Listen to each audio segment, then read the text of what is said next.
Olá, eu sou Renato Siqueira, cofundador e diretor de Marketing e Comunicação do Marketing Sem Medo. E hoje nós viemos falar para vocês sobre uma das coisas que, apesar da crise, ainda tem se destacado no cenário econômico nacional, o e-commerce.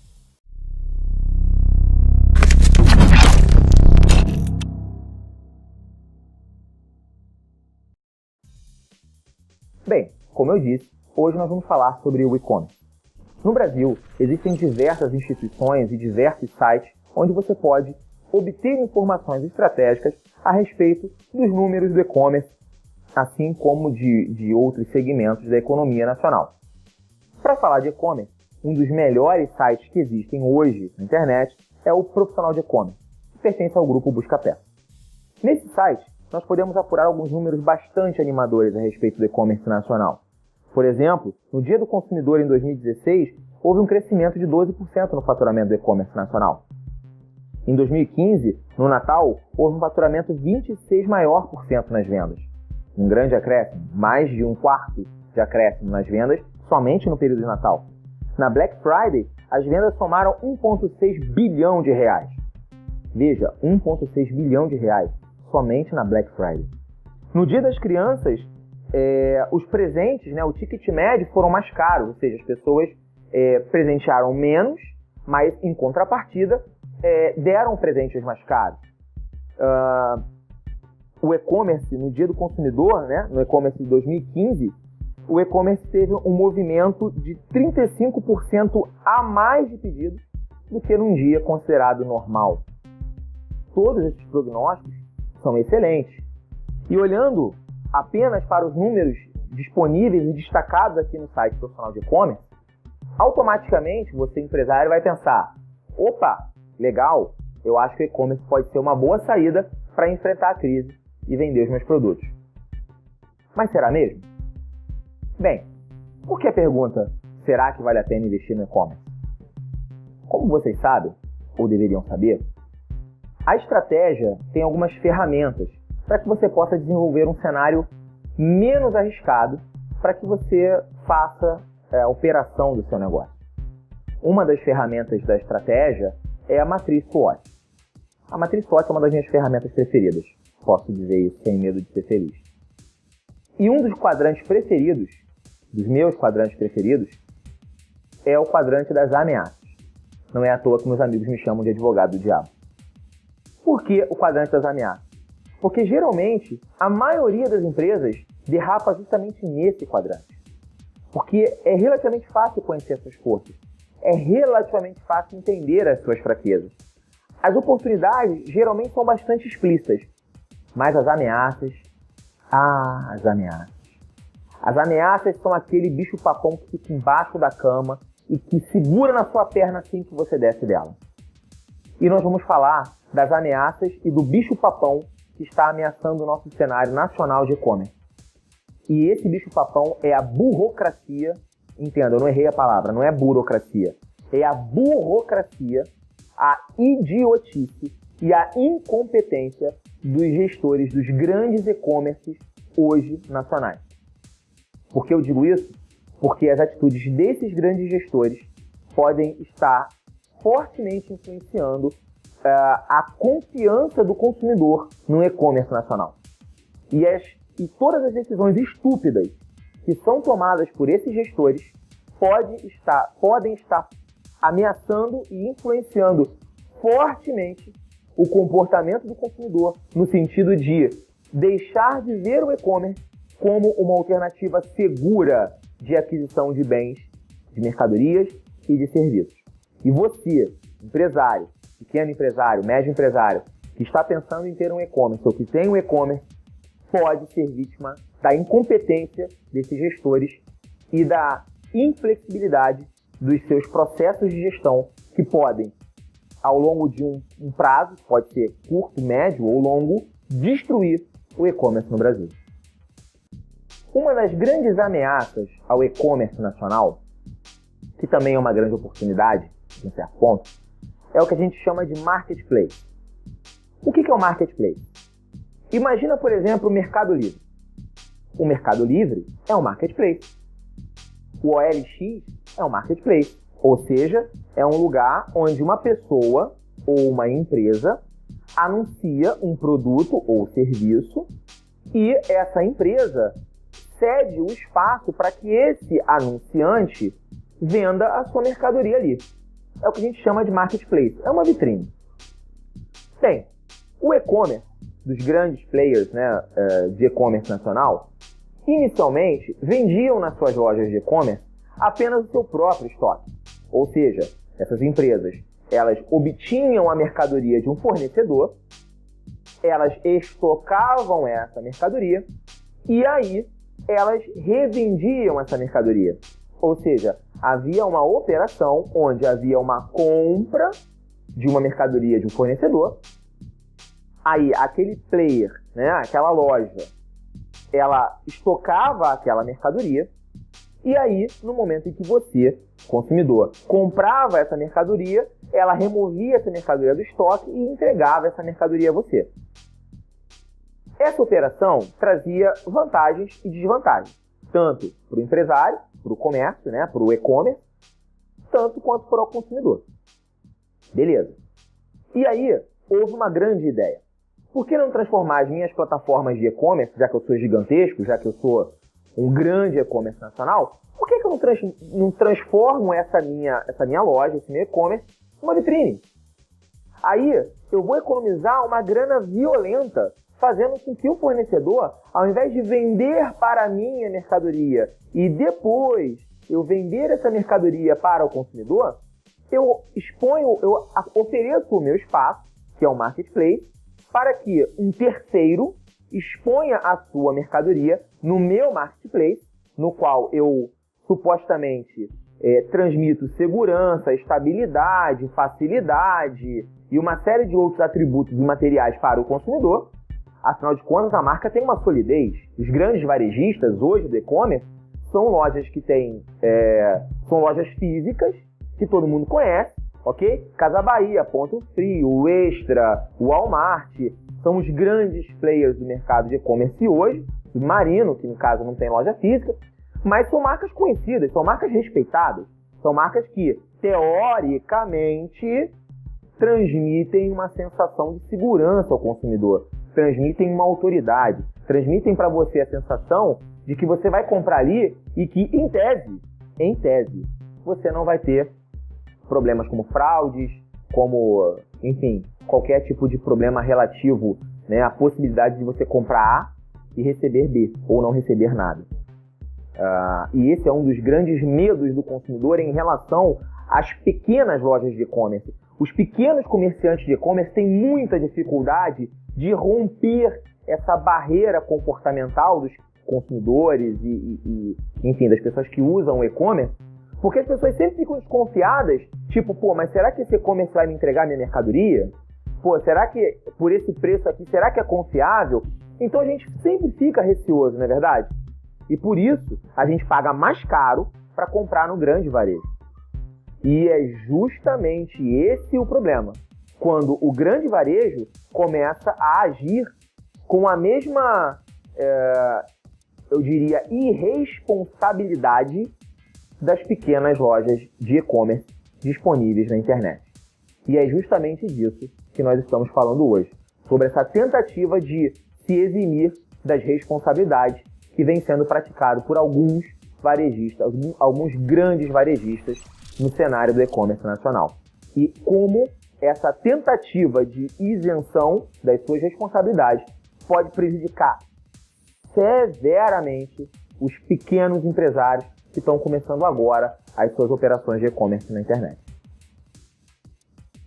No jornal de hoje, no Rio de Janeiro, no Bom Dia Rio, foi exibida uma reportagem, que nós vamos colocar a descrição aqui no link, aqui embaixo, de um caso chamado Gangue do Tijolo. Eu sei que parece nome de banda de música de axé e tudo mais, mas não é uma banda de axé. A Gangue do Tijolo é uma quadrilha formada por um pai e 2 filhos que, utilizando essa falha ridícula permitida pelos marketplaces dos grandes varejistas, ludibriou dezenas, centenas de consumidores vendendo smartphones e entregando, como era de se esperar, tijolos. A coisa chegava a um nível de sofisticação tão absurdo que a gangue utilizava um recurso dos Correios que permite que você utilize qualquer agência do Correio para fazer suas postagens. Eles iam para Manaus, né, e postavam os tijolos de Manaus para dificultar as investigações da polícia, porque eles sabem que uma hora a casa ia cair.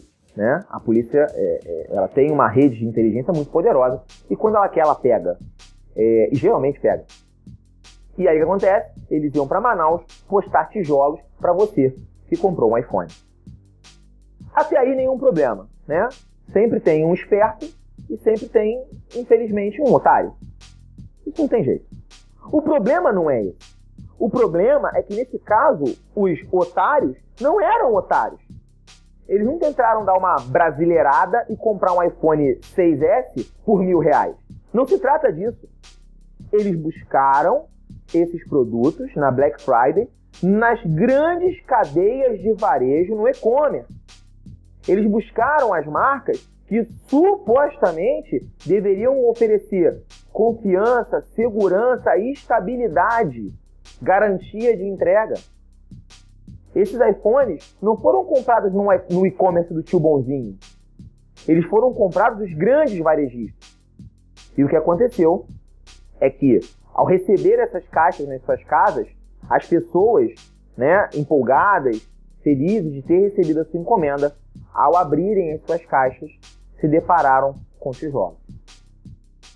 Desnecessário colocar em pauta a tamanha frustração e o tamanho desespero emocional que esse tipo de coisa causa a alguém.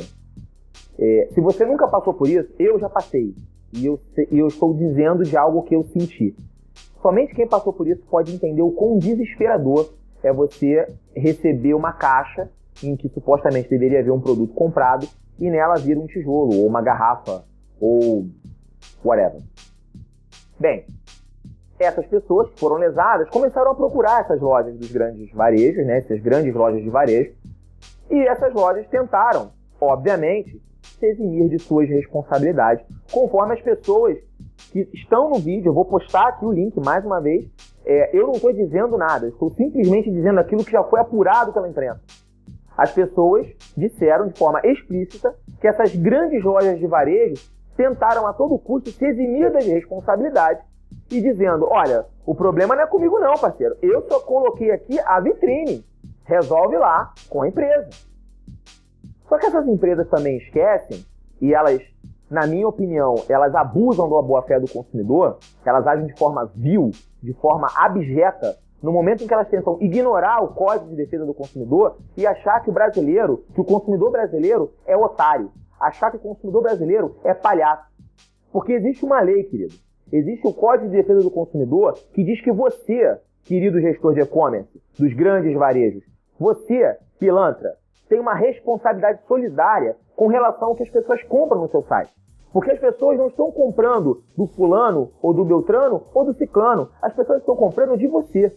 Então, assuma as suas responsabilidades enquanto grande cadeia de varejo, enquanto gestor, e faça com que os seus consumidores continuem respeitando a sua marca. Porque essas pessoas compraram a confiança, elas compraram o respeito que a sua marca transmite. Elas não compraram simplesmente um telefone. Elas não compraram simplesmente um produto. Elas acreditaram na sua marca. Elas acreditaram na promessa de estabilidade, confiança e garantia que vocês deveriam oferecer. Mas que numa tentativa vil, baixa e abjeta de dar um jeitinho brasileiro para a situação, preferiram largar esses consumidores à sua própria sorte. Quando eu falo de gestores de e-commerce, eu também me coloco nessa situação. Quem me conhece a minha trajetória profissional, sabe que eu já fui gerente de e-commerce de uma grande marca, inclusive uma marca que eu particularmente amo de paixão, tenho ainda, apesar de não ser funcionário da empresa, ainda tenho um grande respeito pela empresa e por tudo que ela representa e por toda a história da empresa em si, que são os ventiladores Spirit. Eu tenho muito orgulho de ter trabalhado lá. Eu fui gerente de marketing e de e-commerce da Spirit. E na Spirit, nós tínhamos uma regra. O consumidor, primeiro, você resolve o problema do cliente. Depois você apura o problema. O nosso respeito pelos nossos consumidores era a regra absoluta em nosso atendimento ao cliente. Não existia essa coisa de, vamos apurar, deixa o consumidor aqui esperando um pouquinho enquanto a gente apura. Ou então, não, olha só, a gente percebeu que tem um problema, então nós vamos estornar. Não tinha negócio disso, vai esperar o estorno do seu cartão. Isso não existia. A regra era, devolve o dinheiro hoje e deixa depois o dinheiro do cartão cair e aí beleza, fica 0 a 0. A nossa norma era, primeiro o consumidor, depois o consumidor e por último, se der tempo, o consumidor. A nossa preocupação com a satisfação dos nossos clientes era praticamente doentia. A gente precisava fazer com que os nossos clientes respeitassem e entendessem que a nossa marca significava confiança, respeito, significava solidez. E a Spirit nem é uma multinacional ou uma empresa gigantesca. É uma empresa muito bem gerida, com gente que ama o que faz. Mas é uma empresa relativamente pequena, em face desses grandes conglomerados de varejo. Mas a nossa diferença é que a gente respeitava os nossos consumidores. Essa é a única diferença. Então, como gerente de e-commerce, eu posso dizer para você, gerente de e-commerce das grandes lojas de varejo, a sua inflexibilidade, os seus processos inflexíveis, pétreos, toda aquela baboseira gerencial que você impõe às suas equipes, que faz com que o seu consumidor seja feito de palhaço e tenha que esperar agoniado por uma solução, é exatamente esse tipo de comportamento que faz com que as empresas vão à falência. Infelizmente, para vocês, incompetentes que são, esse problema não vai afetar só vocês. Esse problema vai afetar o varejo nacional, vai afetar o e-commerce nacional. As pessoas, na reportagem aqui do link, estão dizendo que não confiam mais no e-commerce. Estão dizendo que não acreditam mais em compras pela internet. E essas pessoas, que são jovens, que são consumidores jovens, que estão acostumados a fazer esse tipo de operação, essas pessoas vão se juntar ao coro dos outros milhares de pessoas que têm medo, receio, enfim, que não confiam em compras online, porque ainda acham que não é seguro, ainda acham que não é um tipo de operação confiável. E graças a vocês, essas coisas como essa, graças a esses espaços de marketplace irresponsáveis. Por quê? Por que irresponsáveis? Porque vocês, na hora que o consumidor compra, vocês são só amor. Mas na hora que o consumidor tem um problema, não tem um saque para acompanhar o problema de perto. Não tem um agente de saque para tomar as dores do cliente e falar, cara, essa pessoa deve estar passando por uma situação muito ruim. Essa pessoa deve estar se sentindo muito mal nesse momento. Como é que a gente pode ajudar? O que a gente pode fazer para ajudar essa pessoa a se sentir menos mal com o que está acontecendo? Não, vocês não se preocupam com isso. Vocês se preocupam com o faturamento. Vocês se preocupam com os números. Vocês se preocupam com os percentuais. Mas vocês não se preocupam com o consumidor.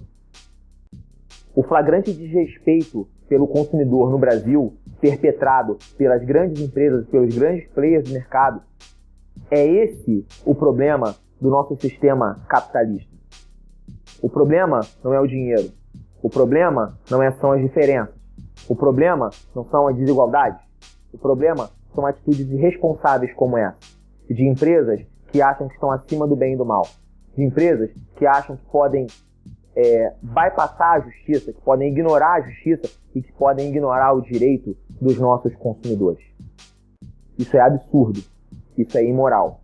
E vocês, gerentes, proprietários, diretores dessas grandes cadeias de e-commerce, que fazem isso com o cliente de vocês e com o mercado de e-commerce nacional, vocês tinham que ser severamente punidos. Vocês tinham que receber pedidos de indenizações milionários, na casa das centenas de milhares de reais, das centenas de milhões de reais, para que vocês aprendessem definitivamente que o consumidor não é palhaço, que ele tem que ser respeitado e que e-commerce é pra gente séria, não é pra gente que quer brincar de vender na internet. Quem não tem competência não se estabelece, diria a minha avó, que infelizmente faleceu. E eu repito para vocês, se você não tem competência para lidar com o seu consumidor, feche as portas e deixe as pessoas que são sérias trabalhar. Eu sou Renato Siqueira e esse é um vídeo de indignação do Marketing Sem Medo. Olá, pessoal. Mais uma vez, eu agradeço a vocês pela assistência, por ter assistido esse vídeo até o final. Peço a vocês, se você gostou desse vídeo, se bem que não dá nem muito para gostar, né? Porque é um assunto tão ruim, né? Tão amargo, que fica até difícil de gostar. Mas eu deixo a minha indignação aqui, honesta, sincera, para vocês, porque eu também sou consumidor, eu também sou cliente, eu também sou vítima desse tipo de coisa. Então, como consumidor, eu digo a vocês, se você gostou desse vídeo, clica aqui no curtir aqui embaixo, compartilha nas suas redes, ok? Assina nosso canal, que a gente está sempre buscando coisas que estão acontecendo no mercado de marketing, de estratégia, de planejamento, de comunicação, para dar a nossa opinião a respeito do tema e mostrar, né, como a gente acredita que deveria ser feito para que as coisas fossem mais honestas e mais transparentes.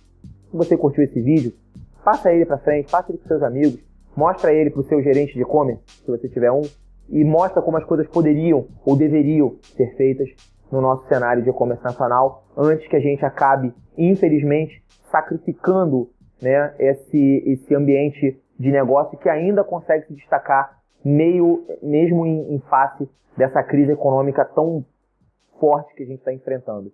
Vamos tentar preservar o que tem de bom e eu conto com vocês, né, para compartilhar isso e para tentar fazer isso chegar às mãos daquelas pessoas que efetivamente podem fazer alguma coisa.